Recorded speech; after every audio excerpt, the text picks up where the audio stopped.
بسم الله الرحمن الرحيم. نحمده ونصلي ونسلم على رسوله الكريم. أما بعد،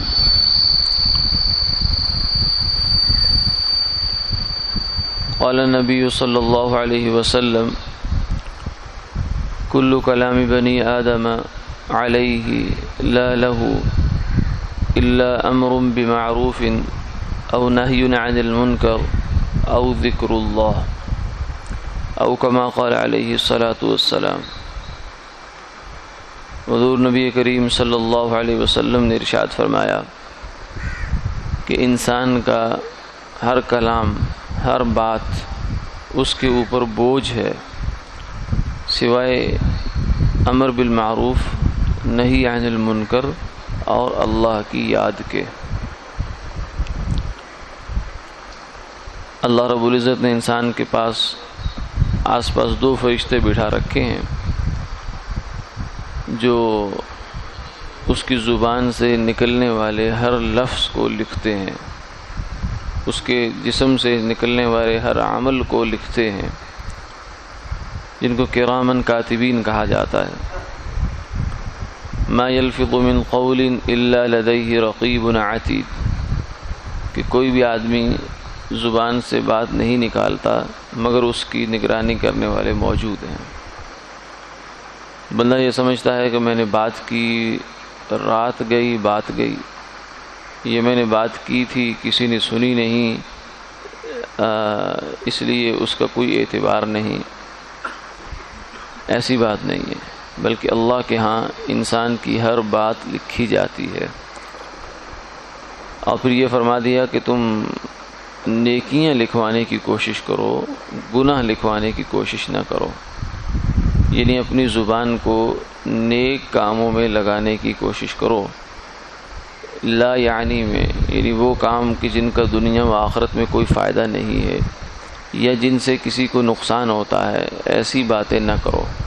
جیسے کسی کی غیبت کرنا، کسی کی پیٹھ پیچھے اس کی برائی کرنا، یا کسی پر الزام لگانا، یا کسی کو تکلیف دہ بات کہہ دینا، اس کے منہ پر ہی کہہ دینا، لیکن ایسی بات کہ جس سے اگلے کو تکلیف ہوتی ہو، تو ایسی باتیں جو ہے یہ گناہ میں آتی ہیں.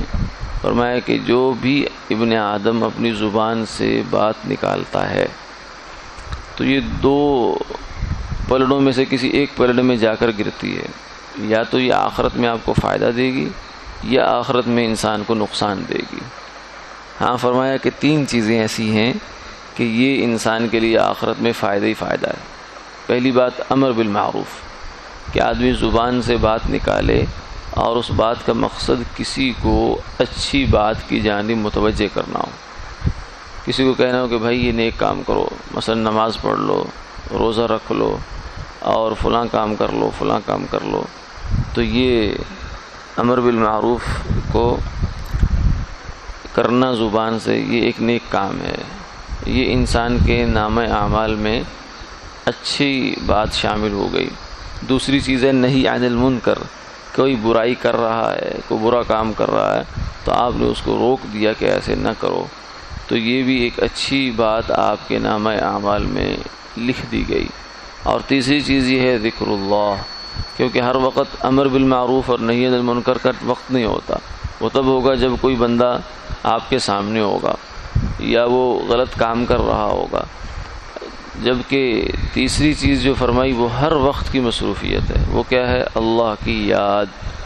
ہر وقت اللہ کو یاد کرتے رہو. یعنی جب بھی انسان فارغ بیٹھے، بجائے اس کے کہ وہ ماضی کی سوچیں سوچنا شروع کر دے کہ میرا بچپن کیسا ہوتا تھا، جوانی کیسی ہوتی تھی، بڑھاپا کیسا آ گیا، یا ایران میں کیا ہو رہا ہے، تران میں کیا ہو رہا ہے، فلاں ملک میں کیا ہو رہا ہے، فلاں ملک میں کیا ہو رہا ہے، یہ باتیں سوچنے کی بجائے، یا یہ لا یعنی مشاغل میں یہ ٹی وی وغیرہ پر دیکھنے کی بجائے، اس کی بجائے آدمی کو اپنا وقت قیمتی بنانا چاہیے اور اللہ کی یاد میں گزار دینا چاہیے. کیونکہ جن چیزوں میں ہم اپنا وقت گزارتے ہیں ان کا فائدہ تو ہمیں کوئی نہیں ہے، ہاں نقصان ہو سکتا ہے، لیکن اللہ کی یاد ایسی چیز ہے، قرآن پاک کی تلاوت، ذکر، یہ نماز، یہ ایسی چیزیں ہیں کہ ان میں گزرا ہوا وقت ہمارا بہت قیمتی بن جائے گا۔ قیامت والے دن آدمی حسرت کرے گا کہ کاش میں نے زندگی میں جو وقت اللہ اللہ کیے بغیر، دینی کام کیے بغیر گزار دیا، یا وہ کبھی وقت میرا ایسا نہ گزرتا۔ کیوں؟ اس لیے کہ ایک لمحے میں اللہ رب العزت نے یہ دنیا کی زندگی میں ایک لمحے میں ہمیں آخرت کا بے حساب کمائی کرنے کا موقع دے رکھا ہے۔ ایک دفعہ سبحان اللہ کہہ لیں، الحمدللہ کہہ لیں، لا الہ الا اللہ کہہ لیں تو جنت میں ایک درجہ انسان کا بلند ہو جاتا ہے۔ اس لیے اپنے اوقات کو قیمتی بنانا چاہیے، اپنی زبان کی حفاظت کرنی چاہیے کہ ان اوقات میں زبان مفید کاموں میں لگے، نقصان دہ کاموں سے بچے، اور لا یعنی سے بھی بچے جس میں نہ دنیا کا فائدہ نہ آخرت کا فائدہ۔ اللہ تعالیٰ عمل کی توفیق عطا فرمائے۔